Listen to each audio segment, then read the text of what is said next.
ஜனவரி 1 பிற்பகல் 1:30 மணிக்கு நிலவுக்கு என்மேல் என்னடி கோபம் புத்தம் புதிய திரைப்படம் நமது கலைஞர் தொலைக்காட்சியில்.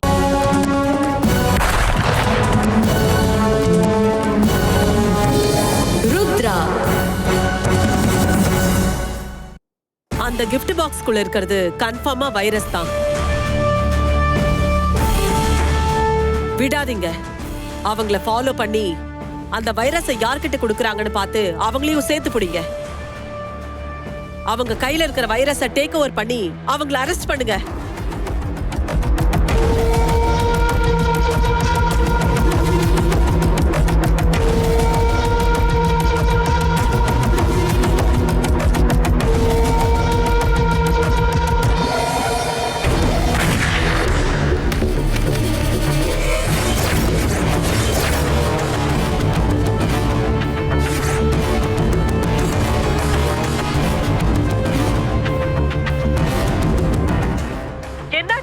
அங்க ஒரே சத்தமா இருக்கு.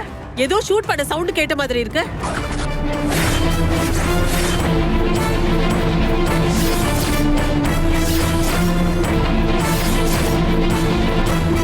யாரோ ஒருத்தங்க போலீஸ் யூனிஃபார்ம்ல வந்திருக்காங்க மேடம்.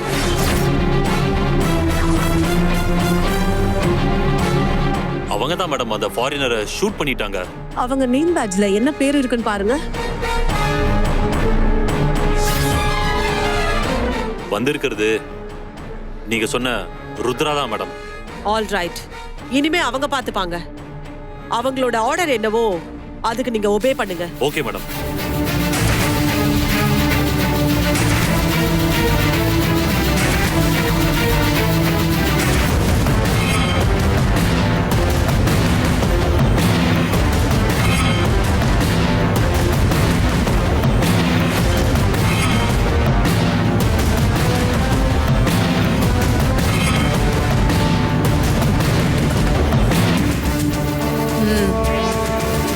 உள்ள போய் அவங்கள அரெஸ்ட் பண்ணுங்க. Okay madam.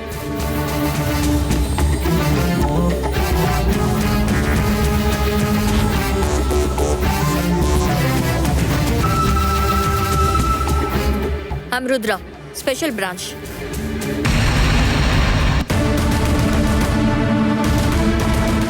ருத்ரா, என்ன வேலை பண்ற நீ?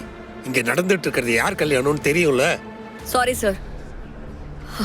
இதுக்கப்புறம் தான் என்னோட வேலையவே பார்க்க போறேன். இல்லீகல் மெடிசன் சப்ளை பண்ண வந்த ஃபாரின் டீலர்ஸ்க்கு ஹெல்ப் பண்ண குற்றத்துக்காக டாக்டர் காவியாவை நான் அரெஸ்ட் பண்றேன். ஏய், ஐயோ கதிர், நான் எதுவும் பண்ணல. என்ன எல்லாம் பிளான் பண்ணி பண்ணிட்டு இருக்கீங்களா? இதுக்குதான் இத்தனை நாளா நல்லவ மாதிரி நடிச்சு ஏமாத்திட்டு இருந்தல்ல. நாங்க என்னடி அப்படி உனக்கு பாவம் பண்ணோம்? ருத்ரா, நீ எதை மனசுல வச்சு இப்படி எல்லாம் பண்ணிட்டு இருக்கேன்னு எனக்கு நல்லா புரியுதுமா. தப்பு பண்ணாத ருத்ரா, வேண்டாம். என்னடி, என்ன பழி வாங்கறதா நினைச்சு கதிரை கடத்திட்டு போய் கல்யாணம் பண்ணலாம்னு இருந்த. இப்ப அது முடியலன்னதும் இப்படி எல்லாம் பிளான் பண்ணி என்ன கதிர்கிட்ட இருந்து பிரிக்கலாம்னு நினைக்கிறியா? இங்க பாரு, நான் எந்த தப்பும் பண்ணல. அதனால என்னை யாரும் ஒண்ணும் பண்ண முடியாது. எப்பவா இருந்தாலும் இதுக்கு நீ பதில் சொல்லியே ஆகணும். இது இப்படிதான் நடக்கும், இங்கதான் வந்து நிக்கும்னு எனக்கு அப்பவே தெரியும். அதனாலதான் ஒப்பையில இருந்து இவளோட சவகாசம் வேண்டான்னு சொல்லிக்கிட்டே இருந்தேன். கேட்டீங்களா யாராச்சும்? நீங்க எல்லாரும் என்னை என் டியூட்டியை பார்க்க விடுறீங்களா? இதுக்கு மேல எது பேசுறதா இருந்தாலும் எல்லாரும் கோர்ட்டுக்கு வந்து பேசிக்கோங்க. ருத்ரா, சொன்னா கேளுமா, வேண்டாம். என்னை மன்னிச்சிருங்க சார். இங்க பாரு ருத்ரா, வேண்டாம். எங்களை பழி வாங்குறதுக்காக தானே இதெல்லாம் பண்ணிட்டு இருக்க. நீ ஏதாவது பண்ண நான் உன்னை சும்மா விட மாட்டேன், பாத்துக்கோ. கூடிய சீக்கிரத்திலே இந்த இந்திரா யாருன்னு நீ பாப்ப. சாரி கதிர். காவ்யா, வா. என்ன வா காவியா. காவியா ருத்ரா ஏய், கையை விட விடுன்னு சொல்றேன்ல அம்மா.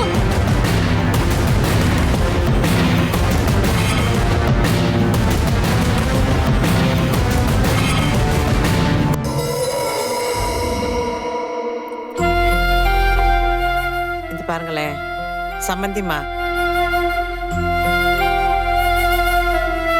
கவலைப்படாதீங்க.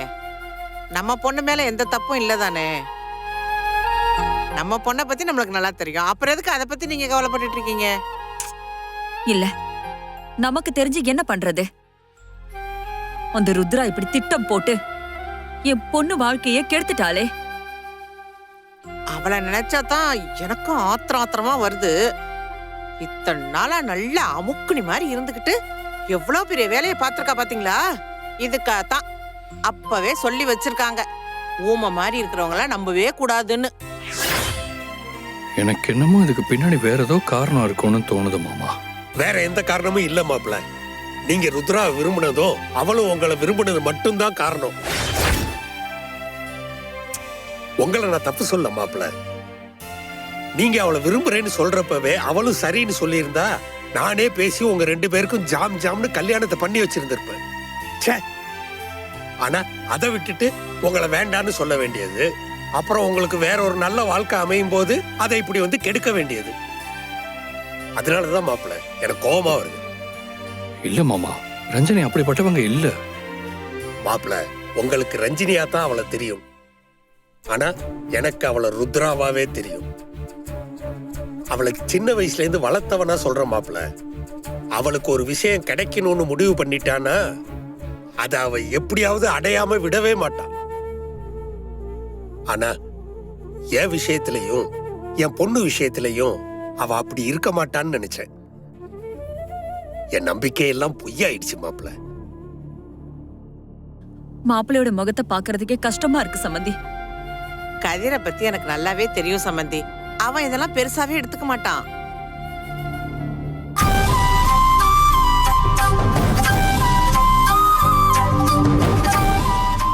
நீ என்னம்மா பேக தூக்கிட்டு கிளம்பிட்ட?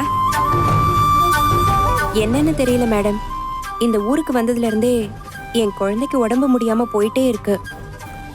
இவளுக்கு இந்த ஊர் ஒத்துக்கலன்னு நினைக்கிறேன். அதான் எங்க ஊருக்கே போயிடலான்னு இருக்கேன் மேடம். ஏன் இங்க நடக்கிறதெல்லாம் பார்த்து உனக்கு டிஸ்டர்ப் ஆகுதா? ஐயோ மேடம், அப்படியெல்லாம் இல்ல மேடம். என் குழந்தைக்காக தான் சொல்றேன். மத்தபடி எனக்கு உங்க மேலயும் காவ்யா மேடம் மேலயும் எப்பவும் இந்த மரியாதை இருக்கும். சரி, அப்படின்னா நீ கிளம்பு. உனக்கு இங்க திரும்ப வரணும்னு தோணுச்சுன்னா எப்ப வேணாலும் இங்க வரலாம். சரியா? நம்ம கையில என்ன மேடம் இருக்கு? இது இப்படிதான் நடக்கணும்னு ஒருத்த மேல இருந்து எழுதிக்கிட்டு இருக்கான். அந்த எழுத்துப்படி தானே எல்லாமே நடக்கும். சரி மேடம், நான் கிளம்புறேன். காவ்யா மேடம் வந்தா சொல்லிடுங்க. நான் போனதும் ஃபோன் பண்றேன். ஒரு நிமிஷம் இரு.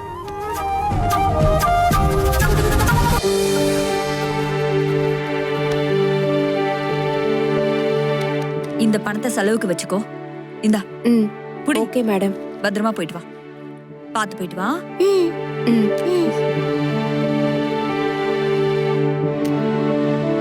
அப்போ நான் வரேன் மேடம். வரேம்மா. ஆமா. மாமா, நான் திரும்ப திரும்ப இதையே சொல்றேன்னு நினைச்சுக்காதீங்க. எனக்கு தெரிஞ்ச ரஞ்சனி மேல,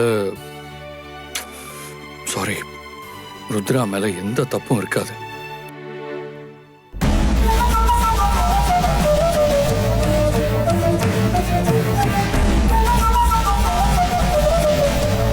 இதுக்கு பின்னாடி கண்டிப்பா வேற ஏதோ ஒண்ணு இருக்கு மாமா. மாப்பிள்ள நல்லவனா இருங்க, அதுல தப்பு இல்ல. ஆனா ரொம்ப நல்லவனா இருக்காதீங்க. இல்ல மாமா, நான் சொல்றது கொஞ்சம் ஒரு நிமிஷம்.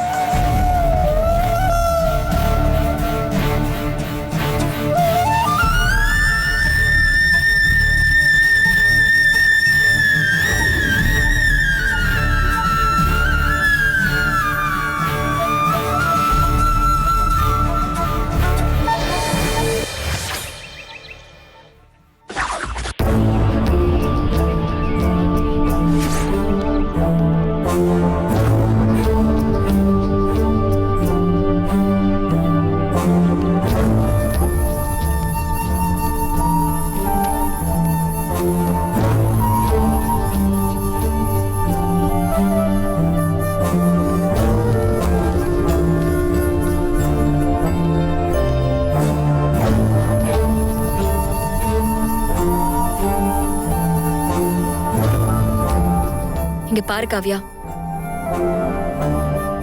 நான் சொல்றத நீ நம்புவியா மாட்டியான்னு எனக்கு தெரியாது. ஆனா உன்னை ஒரு பெரிய ஆபத்துல இருந்து காப்பாத்துறதுக்கு தான் இந்த arrest. Wow, super super super. Kavya, நீ ஒரு பெரிய டிராப்ல சிக்கி இருக்க. அடச்சி, நிறுத்து. என்ன ஸ்கூல் குழந்தைன்னு நினைச்சியா? இந்த அம்பளி மாமா கதையெல்லாம் வேற யாருக்கிட்டயாவது போய் சொல்லு. காவ்யா, நான் மட்டும் உன்னை அரெஸ்ட் பண்ணலனா என்னோட டீம் ஆளுங்க உன்னை என்ன பண்ணிருப்பாங்கன்னே தெரியாது. உன்னை காப்பாத்துறதுக்கு தான் இப்படி அரெஸ்ட் பண்ணி கூட்டிட்டு வந்திருக்கேன். தயவு செஞ்சு புரிஞ்சுக்கோ. உன்னை பத்தி நான் என் 5 வயசுலயே புரிஞ்சுக்கிட்டேன் ருத்ரா. இதுக்கு மேல புரிஞ்சுக்கிற அளவு நீ ஒன்னும் அவ்வளவு நல்லவ கிடையாது. நீ ஒரு செல்ஃபிஷ். உன்னோட சந்தோஷத்துக்காக நீ என்ன வேணாலும் பண்ணுவேன்னு எனக்கு நல்லா தெரியும். அன்னைக்கு என் அப்பாவை எங்க அம்மா கிட்ட இருந்து பிரிச்சு எங்க அம்மா வாழ்க்கையே கெடுத்த. இன்னைக்கு என்ன கதிர்கிட்ட இருந்து பிரிக்கிறதுக்கு இந்த வேலையெல்லாம் பார்த்துட்டு இருக்க, அப்படிதானே? காவ்யா, நீ என்னோட தங்கச்சி காவ்யா. உன்னோட வாழ்க்கையை கெடுக்கணும்னு நான் எப்படி நினைப்பேன்? யாருக்கடி தங்கச்சி? உன்ன மாதிரி நான் ஒன்னும் அனாதை கிடையாது. அத மனசுல வச்சுட்டு பேசு. இங்க பாரு, நீ என்ன நடிச்சாலும் நான் உன்னை நம்ப மாட்டேன். கதிரை கடத்திட்டு போய் கல்யாணம் பண்ணிக்கணும்னு நினைச்ச. அது முடியலன்னதும் கல்யாணத்தை நிறுத்த ட்ரை பண்ணி பார்த்த. அதுவும் முடியலன்னதும் என்ன அரெஸ்ட் பண்ணி இப்ப டிராமாவை கிரியேட் பண்ணிட்டு இருக்க. இப்ப நான் எது சொன்னாலும் நீ என்ன தப்பா தான் புரிஞ்சுப்ப காவ்யா. ஆனா உண்மைங்கிறது காத்து மாதிரி, அதை அடைச்செல்லாம் வைக்க முடியாது. அததான் நானும் சொல்றேன். உன்னை பத்தின உண்மை என்னன்னு தெரிஞ்சதாலதான் நான் இப்படி எல்லாம் பேசிட்டு இருக்கேன். இல்லனா நானும் என் அப்பா மாதிரி உன்னை நம்பிக்கிட்டு தான் இருந்திருப்பேன். சரி காவ்யா, நான் பண்ணதுல தப்பு இல்லைன்னு நீ ஒரு நாள் புரிஞ்சுப்ப.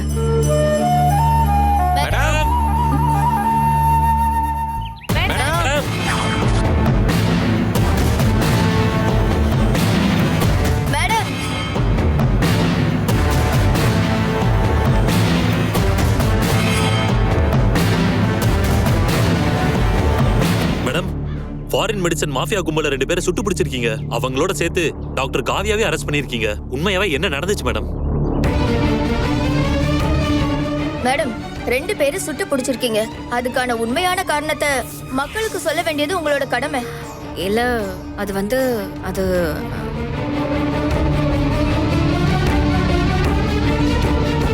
மேடம் சொல்லுங்க மேடம். என்ன தெரிஞ்சுக்கணும்? அவங்க யாரு, அங்க என்ன நடந்துச்சுன்னு தெரிஞ்சுக்கணும். அவ்வளவுதானே? அந்த ஃபாரினர்ஸ் 2 பேரும் தப்பான ஒரு வைரஸ நம்ம நாட்டுல பரப்புறதுக்காக வந்திருக்காங்கன்னு எங்க ருத்ரா மேடம் கண்டுபிடிச்சிருக்காங்க. அவங்கள ஃபாலோ பண்ணி வந்ததுல அவங்களுக்கும் டாக்டர் காவியாவுக்கும் இதுல சம்பந்தம் இருக்குன்னு சந்தேகப்பட்டிருக்காங்க. அவங்க சந்தேகப்பட்ட மாதிரியே அந்த ஃபாரினர்ஸ் 2 பேரும் டாக்டர் காவியாவோட மேரேஜ்ல வச்சு அந்த வைரஸ கைமாத்தி விட பிளான் பண்ணிருக்காங்க. ஆனா எங்க ருத்ரா மேடம், ஸ்பெஷல் டீமோட ஹெட் ஆபீசர் ருத்ரா மேடம், எங்களுக்கெல்லாம் முன்மாதிரியா இருக்கிற எங்க ருத்ரா மேடம், அவங்க 2 பேரையும் சுட்டு பிடிச்சது மட்டும் இல்லாம இதுக்கு பின்புலமா இருந்த டாக்டர் காவியாவையும் அரெஸ்ட் பண்ணி நம்ம நாட்டையே ஒரு பெரிய ஆபத்துல இருந்து மேடம் காப்பாத்தி இருக்காங்க. அடிப்பட்ட 2 பேரும் இப்ப ஹாஸ்பிட்டல்ல இருக்காங்க. நாளைக்கு டாக்டர் காவியாவை கோர்ட்ல ஹேண்ட் ஓவர் பண்ண போறோம். மத்த டீடைல்ஸ் எல்லாம் நாங்க கோர்ட்டுக்கு போயிட்டு வந்து சொல்றோம். இப்ப நீங்க எல்லாரும் கிளம்புங்க. Okay madam. Thank you madam. Thank you. யார்கிட்ட இப்போ ரிப்போர்ட்டரை வர சொன்னீங்க? யாரு கேட்கணும்? என்ன கேட்கணும்? இந்த ஆபரேஷனோட ஹெட் ஆபீசரே நான் தான். இந்த ஸ்டேஷனோட இன்ஸ்பெக்டர் நான் தான். இங்க என்ன நடக்கணும் நடக்க கூடாதுன்னு டிசைட் பண்ற உரிமையும் அதிகாரமும் எனக்கு மட்டும்தான் இருக்கு மேடம். அக்யூஸ்ட கோர்ட்டுக்கு கூட்டிட்டு போய் ஜட்மெண்ட் வர வரைக்கும் பிரஸ் ரிப்போர்ட் கொடுக்க கூடாதுன்னு உங்களுக்கு தெரியாதா? ஏன் தெரியாம? எல்லாம் தெரியும். தெரிஞ்சேதான் வர சொன்னேன். என்ன அப்படி பாக்குற?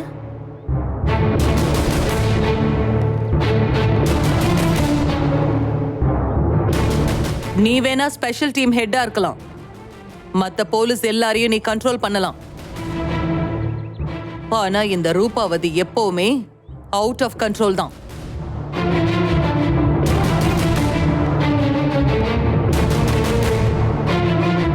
நான் பொறுமையா இருக்கேங்கிறதுக்காக தப்பு மேல தப்பு பண்ணாதீங்க ரூபாவதி. அப்புறம் நான் வேற மாதிரி ரியாக்ட் பண்ண வேண்டியதா இருக்கும். என்ன பண்ணுவ? என்னடி பண்ணுவ? இந்த மிரட்டுற வேலையெல்லாம் வேற எங்கேயாவது வச்சுக்கோ. என் பையனை என்கிட்ட இருந்து பிரிச்சவ தானே நீ. உன்னை அவ்வளவு சீக்கிரம் நான் சும்மா விட்டுருவேன் நினைச்சியா? உன்னை கொஞ்சம் கொஞ்சமா அழிக்கிறதுக்கான எல்லா வேலையும் ஆரம்பிச்சிட்டோம்னா யார் யாரு? அந்த விக்ரம் தான் உனக்கு பின்னாடி இருக்கானா?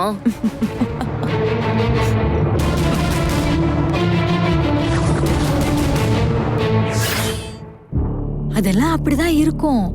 இல்லைன்னா சும்மா வந்து யாராவது அரெஸ்ட் பண்ணுவாங்களா? என்னமா பேசிட்டு இருக்க? ஒண்ணும் இல்லைங்க, சும்மா எங்களுக்குள்ள ஏதோ பேசிக்கிட்டு இருந்தோம். வலி, இப்ப இவ உன்கிட்ட என்ன சொன்னா? இல்லக்கா, அது வந்து இப்ப நீ சொல்ல போறியா இல்லையா? இல்ல, உங்க பொண்ணு காவியா உண்மையாவே தப்பு பண்ணிருப்பா. அதனாலதான் போலீஸ் அரெஸ்ட் பண்ணிட்டு போயிருப்பாங்கன்னு சொன்னாங்க. ஏமா, நாங்களே என்ன பண்றது ஏது பண்றதுன்னு தெரியாம தவிச்சுக்கிட்டு இருக்கோம். உங்களுக்கு இப்ப இந்த பேச்சு தேவையா? நாங்க ஒண்ணு நடக்காதத பத்தி எல்லாம் பேசலையே. எதுவுமே பண்ணலனா எதுக்காக போலீஸ் வந்து புடிச்சுக்கிட்டு போகணும்?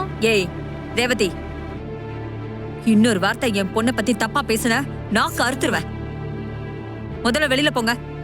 போறோம். இந்த வசதி வாய்ப்பெல்லாம் எப்படி வந்துச்சுன்னு இப்பதானே தெரியுது. பண்றதெல்லாம் ஏமாத்து வேலை. இதுல கோவம் மட்டும் வந்துரும். வாங்க நம்ம போலாம்.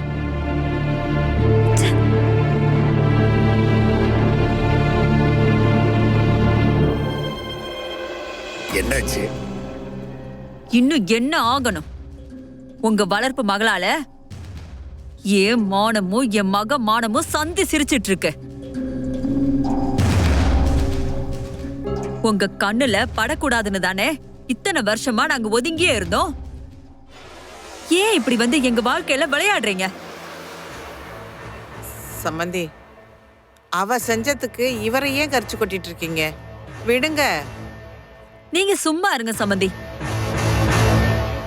அன்னைக்கு அவளை கூட்டிட்டு வந்தப்பவே நான் சொன்னேன், அவ வேண்டாம், நம்ம வாழ்க்கை கெட்டு போயிடும்னு. அப்ப மட்டும் என் பேச்ச கேட்டிருந்தாருன்னா இப்படி ஒரு விஷயம் நடந்திருக்காது.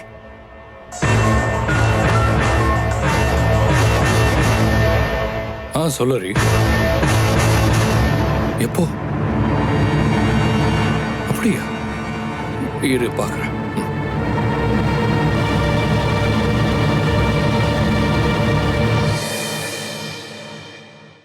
வெளிநாட்டு விரோதிகளின் சதிச் செயலை முறியடித்த இன்ஸ்பெக்டர் ருத்ராவுக்கு பல தரப்பிலிருந்து பாராட்டுகள் வந்த வண்ணம் இருக்கின்றது.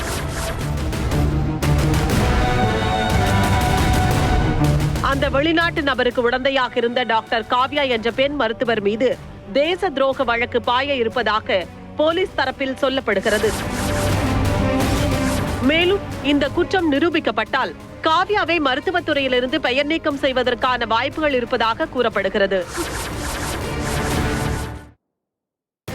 பாத்தீங்களா, உங்க ருத்ரா என் பொண்ணை எந்த நிலைமைக்கு கொண்டு வந்து நிறுத்திருக்கான்னு பாருங்க, நல்லா பாருங்க. என் பொண்ணு வாழ்க்கை கெடுக்கதான் இப்படி ஒரு பொண்ணை தத்தெடுத்து வளர்த்தீங்களா? இத பாரு இந்திரா, நான் செஞ்சது தப்புதான். செடியை வளர்க்கணும்னு தான் தண்ணி ஊத்தி வளர்த்தேன். ஆனா அது விஷச்செடியா வளர்ந்து நிக்கும்னு எனக்கு தெரியாது. விடு, என் தப்ப நானே சரி பண்ணிக்கிறேன். நாளைக்கு சூரியன் மறையறதுக்குள்ள என் பொண்ணு காவியா இந்த வீட்டுல இருக்க வைப்பேன். அவளை இந்த கேஸ்ல இருந்து வெளியே கொண்டு வரதுக்காக நான் என்ன வேணாலும் பண்ணுவேன் இந்திரா. எந்த எல்லைக்கு வேணாலும் போவேன். இதுக்கு நடுவுல யார் வந்தாலும் சரி, அத பத்தி எனக்கு எந்த கவலையும் கிடையாது. என் பொண்ணை வெளியே கொண்டு வர்றது மட்டும்தான் என்னோட ஒரே குறிக்கோள். நான் எப்படிப்பட்ட லாயருங்கிறது நாளைக்கு தெரியும்.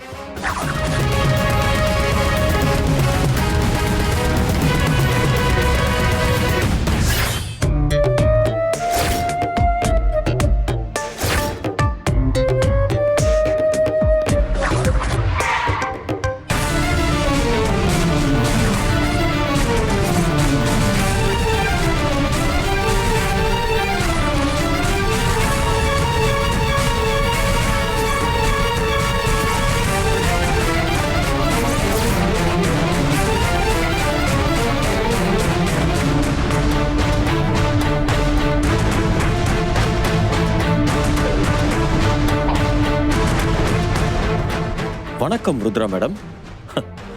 உங்களை இப்படி யூனிஃபார்ம்ல பார்த்ததுக்கு அப்புறம் தான் எனக்கே ஒரு எனர்ஜி வருது.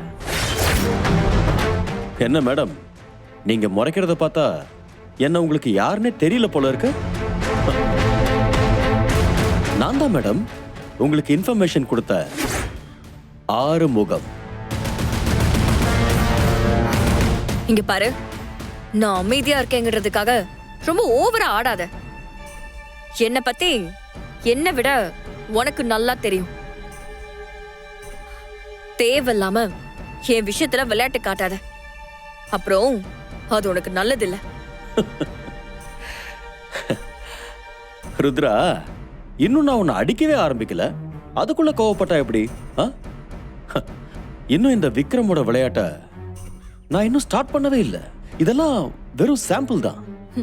உன் விளையாட்டெல்லாம் என் கைக்கு எவிடன்ஸ் கிடைக்கிற வரைக்கும் மட்டும்தான். எவிடன்ஸ் கிடைச்சா என்ன நடக்கும்னு தெரியும்ல. அதெல்லாம் அப்புறம் பாத்துக்கலாம் ருத்ரா. இப்போ இங்க என்ன நடக்குதுன்னு பாக்குறியா?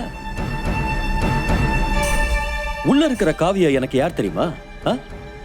இந்த பில்லி சூன்யம் பண்றவங்க எல்லாம் கையில ஒரு மந்திரிச்ச பொம்மை வச்சிருப்பாங்கல்ல, அந்த மாதிரி தான் எனக்கு அவ. என் மந்திரத்துக்கு கட்டுப்பட்டு நான் என்னென்னலாம் சொல்றேனோ எல்லாத்துக்குமே தலையாட்டுற பொம்மை தான் உன் தங்கச்சி காவியா. இங்க பாரு, உனக்கு பிரச்சனைனா ஸ்ட்ரைட்டா ஏன் கூட மோது. அத விட்டுட்டு அவள் எதுக்கு இதுல இழுத்து விடுற? என்ன ருத்ரா, அவளை வச்சுதானே நான் என்னோட ஆட்டத்தையோ ஆட போறேன். அப்புறம் எப்படி அவளை கழட்டி விட முடியும்? இம்பாசிபிள். என்ன ருத்ரா, ஷாக் ஆயிட்டியா? இதுக்கப்புறம் தானே இந்த விக்ரமோட கேமே ஸ்டார்ட் ஆக போகுது.